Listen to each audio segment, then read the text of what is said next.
What is going on today, guys? Tomcat here, and today we are back in Forza Horizon 2, and you may know this car as a Lotus Cortina or a Ford Lotus Cortina, or you may know it as Oliver. And we are going to be attempting to make Oliver fast, which is definitely not what Richard tried to do with it in that one special. Now, first thing we're going to start off with is obviously we're going to address the fact that it only has 100-ish horsepower. We're going to be taking the stock engine out, but I'm not sure what we're going to put in it just yet. I'm not quite sure. We're going to figure it out, but again, I'm not quite sure what our options are yet, so we'll see.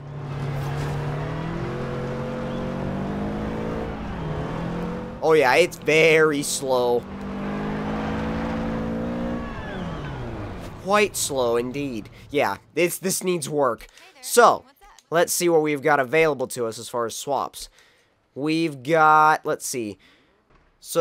We've got a 2-liter inline 4, we've got a 1.6 turbo rally motor, which we most likely will use, and we've also got a 3.2-liter inline 6, which that's kind of a, I don't know, it's kind of a nice option, but I really want to go with that rally 1.6 liter just because it's so light and you can get so much power out of it, and I feel like it's going to suit this car really nicely. So let's see, all-wheel drive, no, we're going to leave it rear.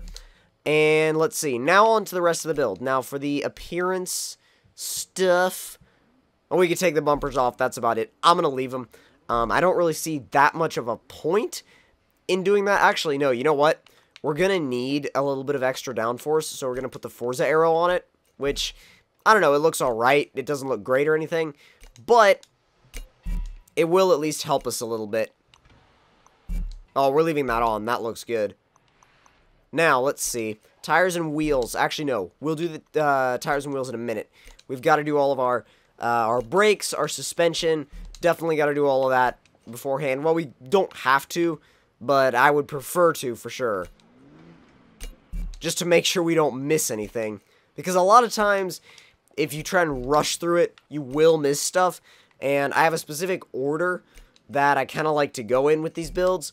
And when I'm building up a car, I'll go in that order. And generally, if I go in that order, everything will be alright. Everything will be fine, and I won't miss stuff. This is going to be a fun little car, though. I'm definitely anticipating that it'll be quite fun. Go ahead and, let's see, race transmission. We don't need a rally transmission. If we do a rally version of this later, we might, which I may do, actually, like a Storm Island rally version, which will definitely be a lot of fun. We'll swap it to all-wheel drive for that, but like I said, for this one, this is going to be a rear-wheel drive, race-focused build. Race tires, like I said, again, race-focused stuff. 225s up front. And let's see, 225s in the back, 225 square. Now, on 225s, you wouldn't want to run too much power because, I don't know, it's gonna start to get in your way eventually, but we do need to find some decent wheels. Wow, those actually kind of fit it really nicely. I know there's going to be some people that are really not going to like them, but I love those. Those look great on this car. I think we might make them just a little bit bigger. Oh my god. What? Oh no. No.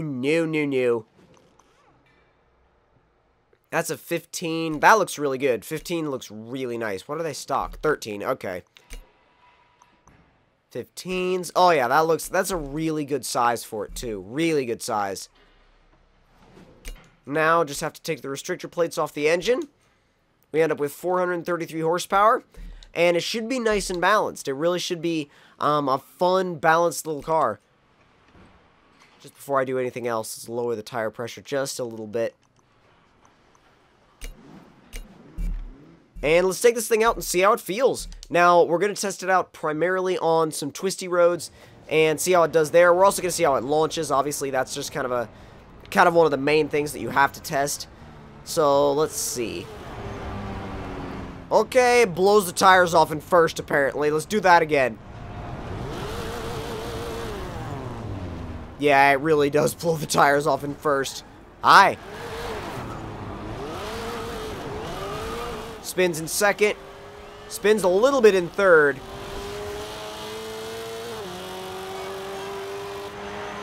Sounds pretty nice. Especially on the inside. The speedometer was, we bottomed it out a long time ago. Wow, it's actually pretty responsive.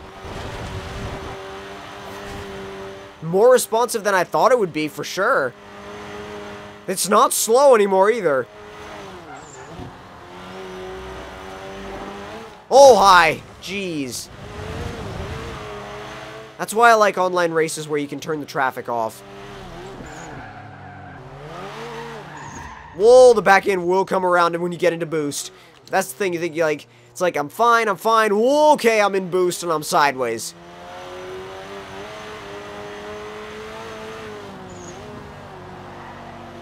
But when it's planted in a corner, it is really flat.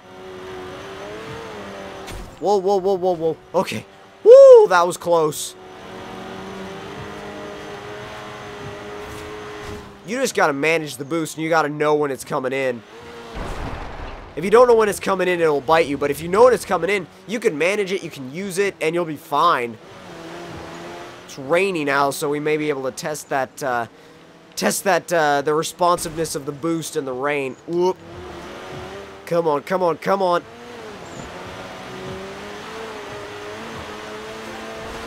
Into sixth. The gear ratio, the stock gear ratio, actually does quite nicely for this. Since it's kind of short, but with the added power, it works really nicely because you can really rip through these gears.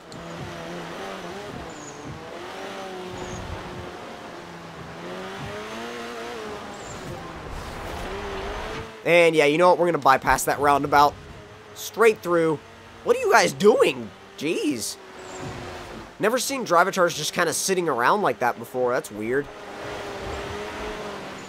Whoa, oh my god. So close on that one.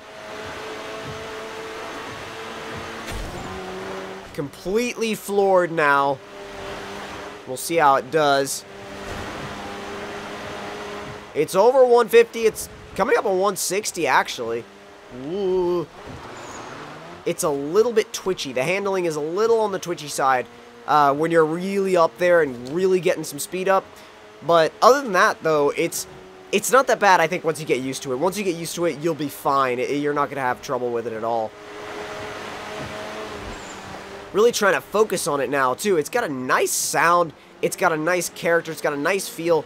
And I could definitely see myself using this car just because it's different. I love using cars, especially for racing, that you wouldn't normally see people use because you're adding variety to the game. And that's the thing, if everybody always uses the same cars, then the game gets boring. And oh god, those motorbikes will kill your speed. Yeah, have that. But either way, the game is a lot more fun when people mix it up and use different stuff. So I definitely support that. I definitely support using these cars. And, ooh, come on, go. Yeah, there's the boost. That's the thing. When that boost comes in, you better be ready if it's coming in mid-corner.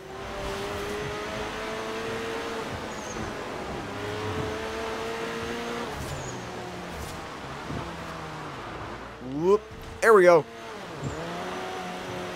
And no, it's not a ridiculous straight line car. It's not built to be a ridiculous straight line car. I mean, I would have used the inline 6 if it was going to be a straight line car. I would have dropped the inline 6 in it and just called it a day and been good to go. But you don't always have to build things for straight line. That's the other thing. If you want to build something balanced, which I really wanted to do with this car, and I feel like I'm really succeeding in kind of my little mini journey with it. I think I'm succeeding in the fact that it is balanced. It's got a nice feel to it. It's got a nice corner entry. It enters corners really, really nicely. It's very pointy. You can point the front end of this car wherever you want it to go, and it'll go there. And if you mistakenly point it toward a wall, it'll go there too.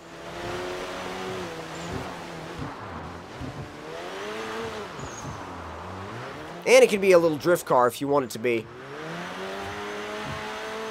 And that's the thing. All of a sudden, you can transform it into a drift car in the rain.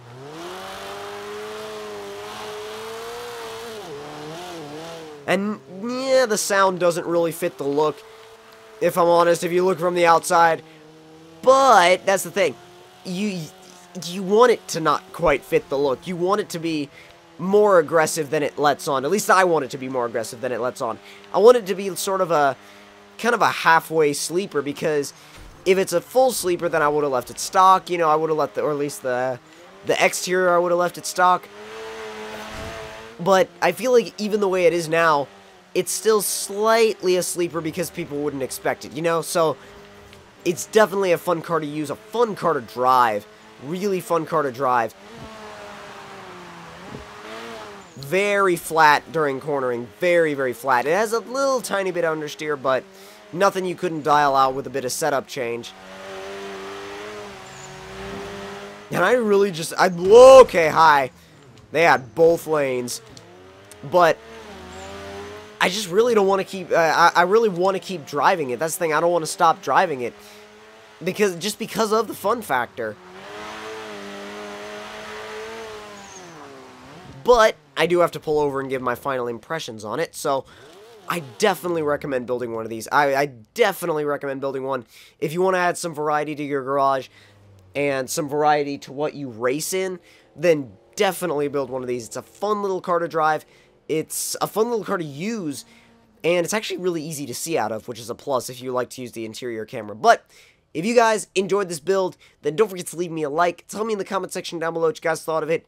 And if you're new to my channel, don't forget to subscribe for more. And I will see you guys in the next one. Talk to you guys later. And sorry about my voice. It's a little bit still scratchy from that cold I've been getting over. But nonetheless, I'm all good to go except for that. My voice is just a tiny little bit off. But either way, again, hope you guys enjoyed. And I'll see you guys in the next one. Talk to you guys later.